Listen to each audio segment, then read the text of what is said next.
You know what's funny? Most people think being unbothered means you don't care about anything. That's not it. Being unbothered is about protecting your peace, not your ego. It's not shutting people out. It's knowing how to let the noise pass right through you without it sticking. And the truth is, it's not something you're born with. It's something you train yourself to do.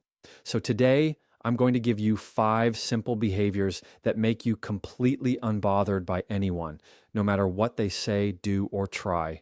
Stop explaining yourself when no explanation is needed is one of the most liberating habits you can ever learn because it pulls you out of the endless loop of trying to manage other people's opinions. And the reality is, the more you explain, the more you invite others to poke holes, question you, or twist your words into something you never meant in the first place, and you end up giving away pieces of your peace just to satisfy someone's curiosity or criticism that didn't even deserve a seat at the table of your life. So the first step in becoming unbothered is knowing when silence or a simple statement is enough without an essay attached to it, because the moment you start defending yourself over every little thing, you've given the other person control over your energy and your time, and that's a currency you never get back once you spend it. So you have to get comfortable with the idea that not everyone will understand you and not everyone is entitled to the details. When you stop explaining yourself unnecessarily, you start to notice that the weight you are carrying wasn't from what people said, but from the pressure you put on yourself to be understood by them. And here's the truth that stings a little at first. Most people don't actually care about your explanation. They care about keeping the conversation in a place where they feel they have power over you. And when you cut the rope by refusing to over-explain, you pull yourself out of that tug of war completely, which changes the dynamic instantly because you're no longer playing defense. You're just living your life without offering every single thought as evidence in a trial that doesn't exist. And this is not about being dismissive. It's about valuing your own time and words enough to not spend them where they don't matter. There's a quiet confidence in people who don't over-explain, a kind of energy that says, I know what I'm doing, I know why I'm doing it, and I don't need your approval to keep going. And it's not loud or defensive, it's calm and self-assured because they've learned that validation is an inside job, not a reward you chase from the outside.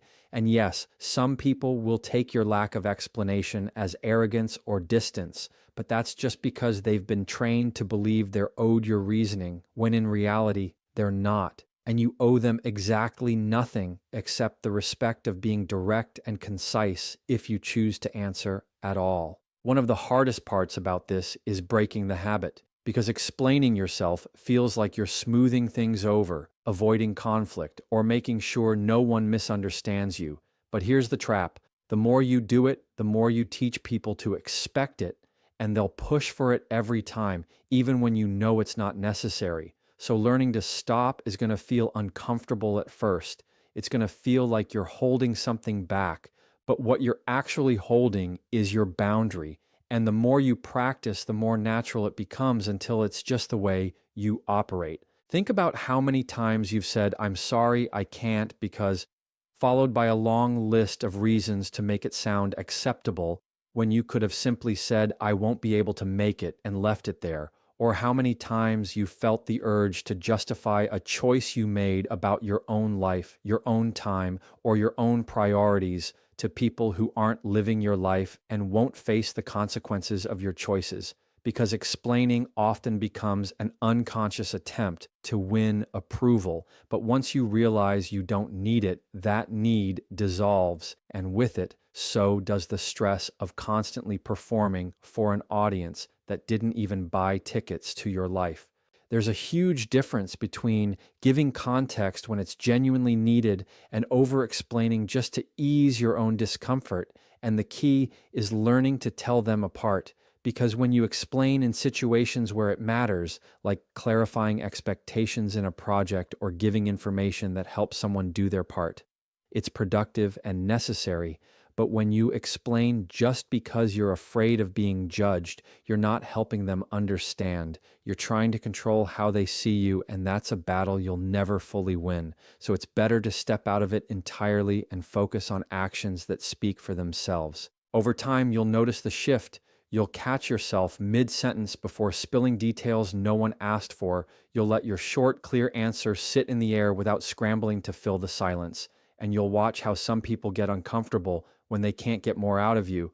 But that's not your problem, because every time you resist the urge to explain unnecessarily, you're reinforcing to yourself that you are allowed to live without constant justification, and that you trust yourself enough to stand by your choices without wrapping them in extra words for someone else's comfort. Let silence do.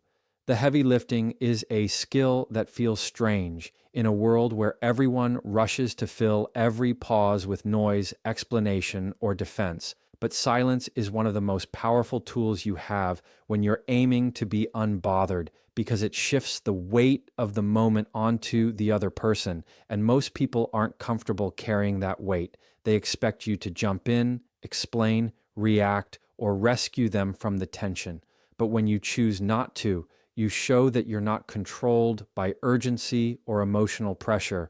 You're willing to let the air hang heavy if it means keeping your peace intact. And in that stillness, you keep all the control without raising your voice or proving a point. The thing about silence is that it's not empty. It's loaded with presence. It tells the other person that you're listening but not rushing to fix or defend. It creates space for them to either reveal more than they intended or to sit with their own words. And in either case, you've removed yourself from the reactive role and stepped into a position of calm authority, because people who are confident in their stance don't need to fill the space with constant talking. They know the weight of a pause often speaks louder than the words that could follow it, and that kind of control can shift the direction of a conversation without you even moving. Silence also forces people to deal with the reality of their own behavior, because without your defensive reaction to distract them, they're left with nothing to focus on but themselves, and that's uncomfortable for someone who thrives on provoking you. So when you resist the urge to fire back or explain and instead hold your ground quietly, you're taking away their favorite weapon, your reaction. And that's when you start to notice that the less you give them to work with, the quicker their energy fizzles out, because most of the time, their momentum depends entirely on yours. Learning to use silence effectively isn't about ignoring people or giving them the cold shoulder for the sake of it. It's about knowing that sometimes the best response is no response, because the moment you speak just to ease the tension, you risk saying more than you mean or giving someone more insight into your emotions than they've earned, and silence protects you from that. It allows you to think clearly, choose your words carefully, and decide whether this moment even deserves a response. And the truth is, most don't, because silence itself can close a door without you having to slam it.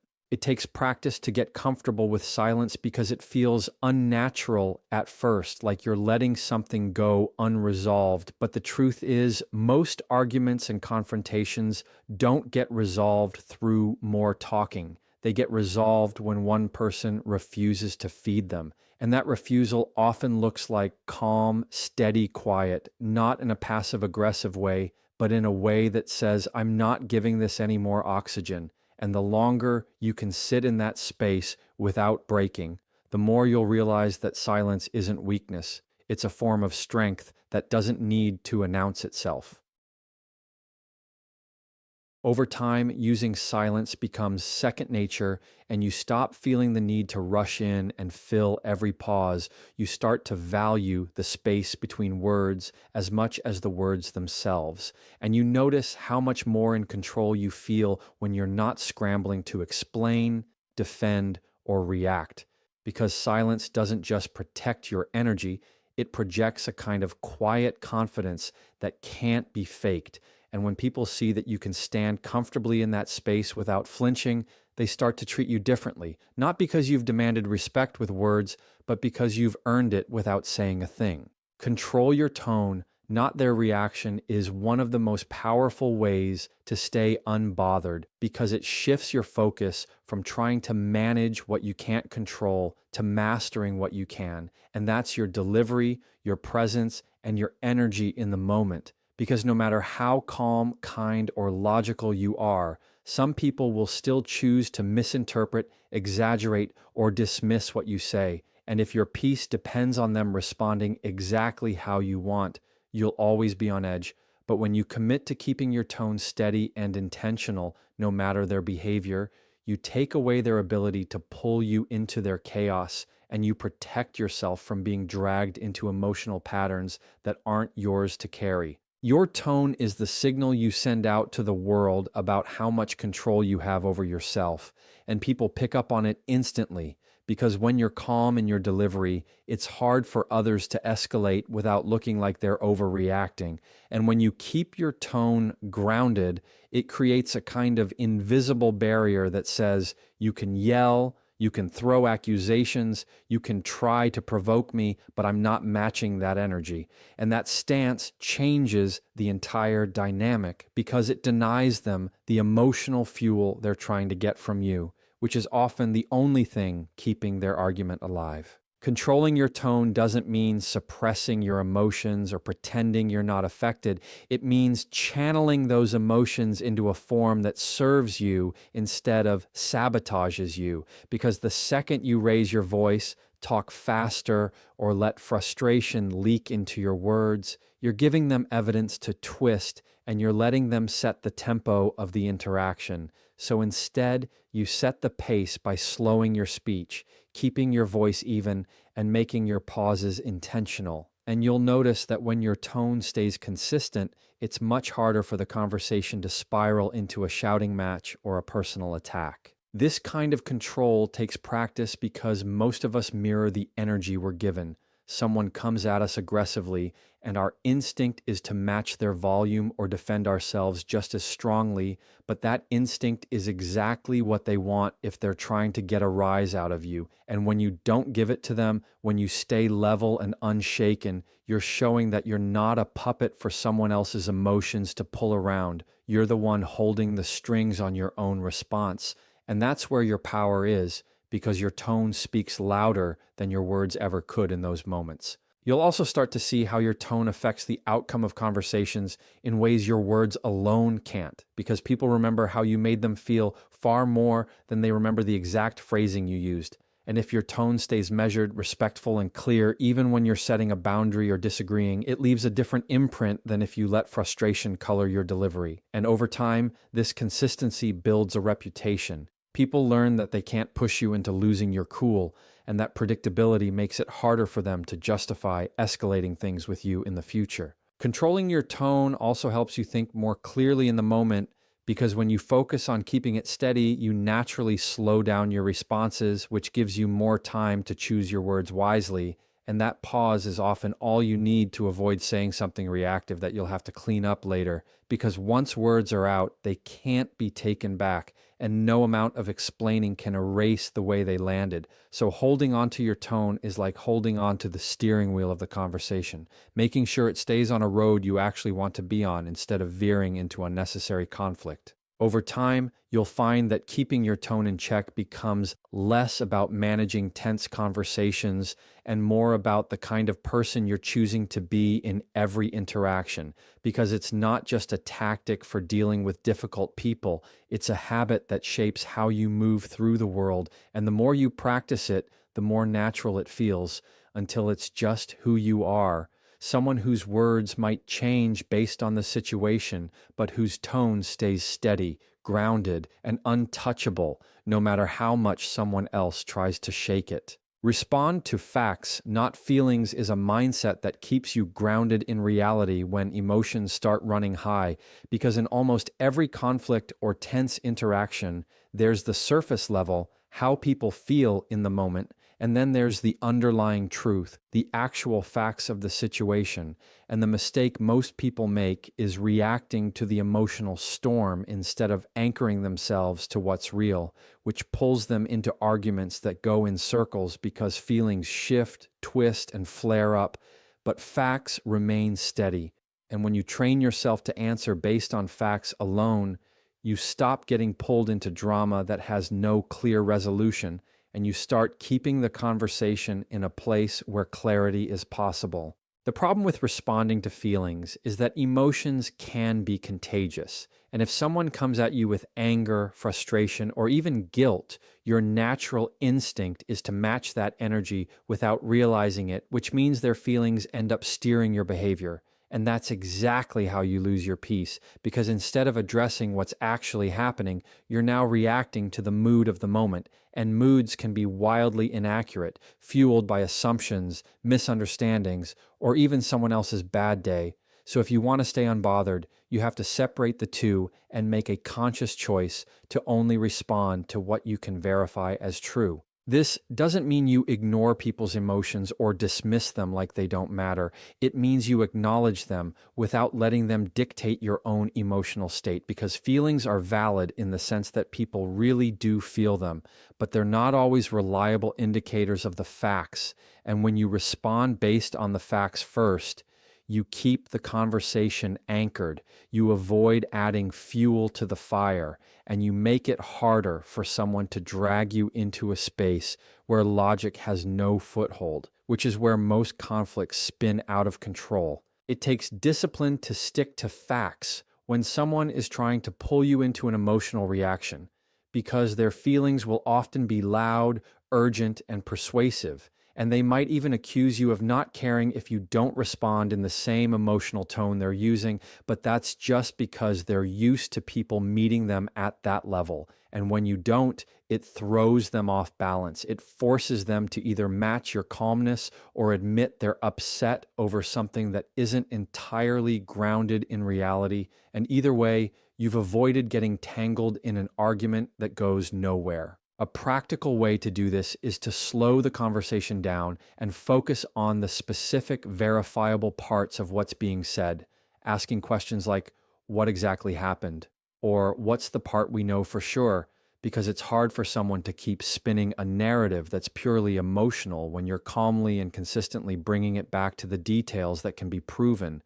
And even if they keep circling back to feelings, you don't have to follow them there. You can acknowledge the emotion without letting it become the foundation for your response.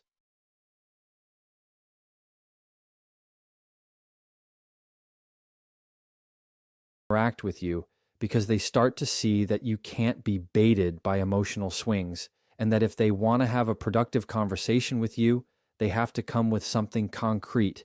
And that shift doesn't just keep you unbothered in the moment, it reshapes your relationships because you're no longer a participant in the emotional roller coaster. You're the steady ground people have to meet if they want to be heard.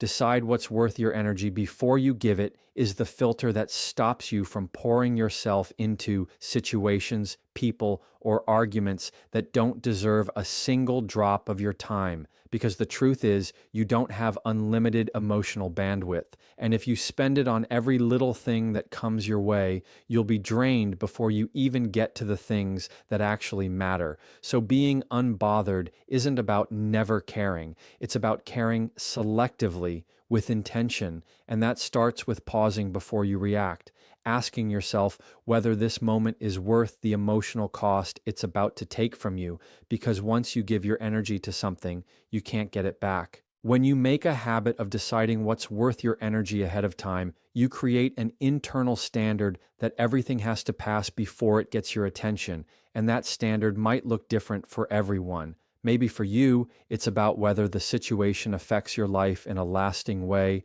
or whether engaging will lead to an actual solution instead of just more noise. And once you get clear on that, it becomes easier to let things pass without feeling like you're letting people walk all over you, because you know you're not avoiding conflict out of fear, you're avoiding it out of wisdom. And that's a completely different kind of power. The trap most people fall into is reacting first and thinking later. And that's how you end up in conversations that go nowhere, arguments that repeat in cycles, or situations where you've invested hours of emotional effort only to realize it made no difference. And the reason that happens is because you didn't stop to ask whether it was worth engaging in at all. So the more you train yourself to slow down and assess before you step in, the more control you'll have over your own emotional reserves, and the less you'll find yourself feeling drained by people who thrive on pulling you into their problems or drama. It's important to remember that not every problem is yours to solve, and not every comment is yours to answer. And when you can recognize that in real time, it saves you from the endless loop of over explaining, defending, or trying to change someone's mind who's already made it up. Because sometimes the smartest thing you can do is to simply walk away, not because you've lost, but because you've decided the game isn't worth playing. And the sooner you can make that decision, the more peace you protect for yourself in the long run. One of the most freeing parts of this habit is that you stop feeling guilty for not responding to everything because you realize your energy is not public property. It's yours to protect and distribute as you see fit. And that means you don't owe a reaction to every opinion. You don't owe your involvement to every issue. And you definitely don't owe your attention to people who only show up to take from it. So when you start choosing where your energy goes with intention, you naturally attract situations and relationships that respect that boundary because you're no longer signaling that you're endlessly available to be pulled into anything.